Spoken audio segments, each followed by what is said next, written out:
Бір қасқыр тамақ іздеп келе жатып құрулы тұрған қақпанға түсіп қалады. Олай жолға ашып бара жатқанда оны аңшылар байқап қалып, соңынан тұра қуады. Қасқыр сасқалақтап бір егіншіге келіп жайын айтады. Қайтсең де мені құтқар, жақсылығыңды еш ұмытпаспын, мені қабыңа салып жасыра тұр дейді. Қасқырдың мүшкіл халін көрген егінші оны қапқа салып алып, арқалап жүре береді. Кешікпей мылтық қылыштарын жарқылдатып аңшылар жетеді. Қашып бара жатқан қасқыр көрмедің бе?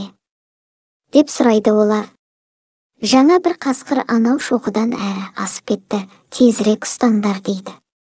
Аңшылар ұзаған соң егінші қаптың аузын шешіп қасқырға жөніңе бар, кейін маған бір жақсылық етерсің дейді. Қасқыр қуанып секіріп шығып егіншіге мен сені жеймін, қарным аш деп тап береді. Егінші байғұс сасқалақтап бардым ғой. Жақсылыққа жамандық етем екен. Олай болса төрелігін біреуден сұрайық, қайсымыздікі жөн екен дейді. Екеуі керісіп тұрғанда бір жақтан қаңғалақтап түлкі келеді. Бұлар түлкіге оқиғаны бастан аяқ айтып береді.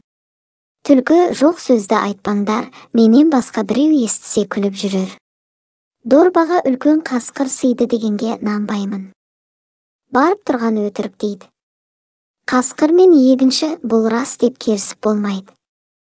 Түлкі қасқырға қапқа кіріп көрсетпесең, сенбеймін дейді. Қасқыр оны сендірмекші болып қапқа кіргенде, түлкі егіншіге, байлы қаптың аузын енді қимылдайтын кезің келді. Күзде егінді қалай орып жүрсің? Кәне, көрсетші маған дейді.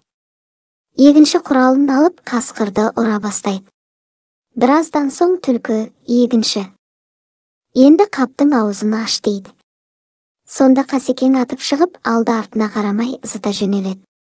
Артынан түлкі көптен бері тапқан бір әдісім деп сақ-сақ күліпті. Сөйтіп егінші байғұс түлкінің айласымен ажалдан құтылыпты.